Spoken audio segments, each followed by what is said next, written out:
ದೇವರ ಆಶೀರ್ವಾದ ಹಾಗೆ ನಮ್ಮ ಮನೆಯವ್ರ ಸಪೋರ್ಟು ಜೊತೆಗೆ ನಿಮ್ಮೆಲ್ಲರ ವಿಶಸ್ಸಿಂದ ನಾನು ಯಾವ ಕೆಲಸ ಮಾಡಬೇಕು ಅನ್ಕೊಂತಿದ್ನೋ ಆ ಕೆಲಸ ನನ್ನ ಪಾಲಾಯಿತು. ಹಾಯ್ ಹಲೋ ಎಲ್ರಿಗೂ ನಮಸ್ಕಾರ, welcome to my mini vlog. ಇವತ್ತು ಏನಾಗಿತ್ತೋ ಗೊತ್ತಿಲ್ಲ, ನಾನಂತೂ ಬೆಳಗ್ಗೆಯಿಂದನೂ ಸ್ವಲ್ಪ ಸ್ಯಾಡ್ ಮೂಡಲ್ಲೇ ಇದ್ದೆ. ಬೆಳಗ್ಗೆಯಿಂದ ಆಲ್ಮೋಸ್ಟ್ ಒಂದು ಕ್ಲಿಪ್ ಕೂಡ ತಗೊಂಡಿಲ್ಲ ವ್ಲಾಗಿಗೆ ಅಂತ ಸುಮ್ಮನೆ ಮಂಕಾಗಿ ಇವತ್ತು ಇಡೀ ದಿನ ಕಳೆದಿದ್ದಾಯ್ತು. ಆದ್ರೆ ಕಾರಣ ಏನು ಅಂತ ನನಗೂ ಕೂಡ ಗೊತ್ತಿರ್ಲಿಲ್ಲ ಬಿಡಿ. ಹಾಗೆ ಮಧ್ಯಾಹ್ನ ಚೆನ್ನಾಗಿ ನಿದ್ದೆ ಏನೋ ಮಾಡಿದೆ. ಇನ್ನ ಎದ್ದ ತಕ್ಷಣ ಕಾಮನ್ ಆಗಿ ಫೋನ್ ಹಿಡ್ಕೊಂಡಿದ್ದೆ. ಹಾಗೆ ವಾಟ್ಸಪ್ ಅಲ್ಲಿ ಒಂದು ಫಾರ್ವರ್ಡ್ ಮೆಸೇಜ್ ಕೂಡ ಬಂತು. ನಾನೇನೋ ನಾರ್ಮಲ್ ಮೆಸೇಜ್ ಅಂತ ಅನ್ಕೊಂಡು ಓಪನ್ ಮಾಡಿದೆ. ಅಲ್ಲಿ ನನಗೊಂಥರ ಅನ್ಎಕ್ಸ್ಪೆಕ್ಟೆಡ್ ಅಂತ ಒಂದು ನೋಟಿಫಿಕೇಶನ್ ಬಂದಿತ್ತು.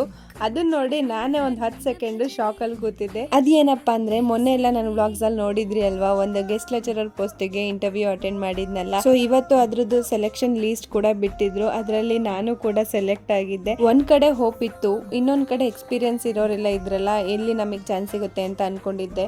ಸೊ ಫೈನಲಿ ನನ್ನ ಕನಸಿನ ಜಾಬು, ದೇವರ ಆಶೀರ್ವಾದ, ನಮ್ಮ ಮನೆಯವ್ರ ಸಪೋರ್ಟು ಹಾಗೆ ನಿಮ್ಮೆಲ್ಲರ ವಿಶಸ್ ಹಾಗೆ ಬ್ಲೆಸ್ಸಿಂಗ್ಸ್ ಇಂದ ನನ್ನ ಪಾಲಾಯಿತು. ಬೆಳಗ್ಗೆಯಿಂದ ಏನ್ ಬೇಜಾರಲ್ಲಿ ಇದ್ನೋ ಆ ಎಲ್ಲ ಬೇಜಾರು ಒಂದೇ ಕ್ಷಣಕ್ಕೆ ಮಾಯ ಆದಂಗೆ ಅನ್ನಿಸ್ತು. ಫಸ್ಟ್ ನಾನು ಆ ಲೆಟರ್ ನೋಡಿದ ತಕ್ಷಣ ನಮ್ಮ ಸಾಹೇಬ್ರಿಗೆ ಅದನ್ನ ಸ್ಕ್ರೀನ್ ಶಾಟ್ ಮಾಡಿ ಕಳಿಸ್ದೆ. ಅವರು ಕೂಡ ನೋಡಿ ಖುಷಿ ಆದ್ರು. ಹಾಗೇನೆ ಅತ್ತಮ್ಮಂಗೆ ಎಲ್ರಿಗೂ ಕೂಡ ಫೋನ್ ಮಾಡಿ ಖುಷಿ ವಿಷಯನ ಅವ್ರ ಜೊತೆನೂ ಕೂಡ ಶೇರ್ ಮಾಡಿಕೊಂಡು ನಮ್ಮ ಸಾಹೇಬ್ರು ಮನೆಗೆ ಬಂದ ತಕ್ಷಣ ಇಬ್ರು ಕೂಡ ಪಟ್ ಅಂತ ಹೇಳಿ ಫ್ರೆಶ್ ಅಪ್ ಆಗ್ಬಿಟ್ಟು ಫಸ್ಟ್ ನಮ್ಮ ತಿಪ್ಪರಮ್ಮನ ದೇವಸ್ಥಾನಕ್ಕೆ ಹೋದ್ವಿ ಹಣ್ಣುಕಾಯಿ ಮಾಡಿಸ್ಕೊಂಬರೋಣ ಅಂತ.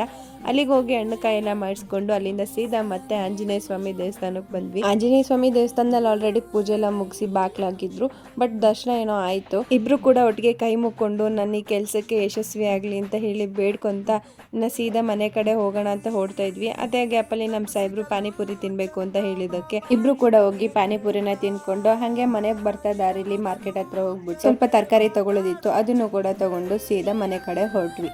ಈ ವ್ಲಾಗ್ ಇಷ್ಟ ಆದ್ರೆ ಲೈಕ್ ಮಾಡಿ, ನನ್ನ ಪೇಜ್ನ ಫಾಲೋ ಮಾಡ್ಕೊಳ್ಳೋದು ಮರಿಬೇಡಿ.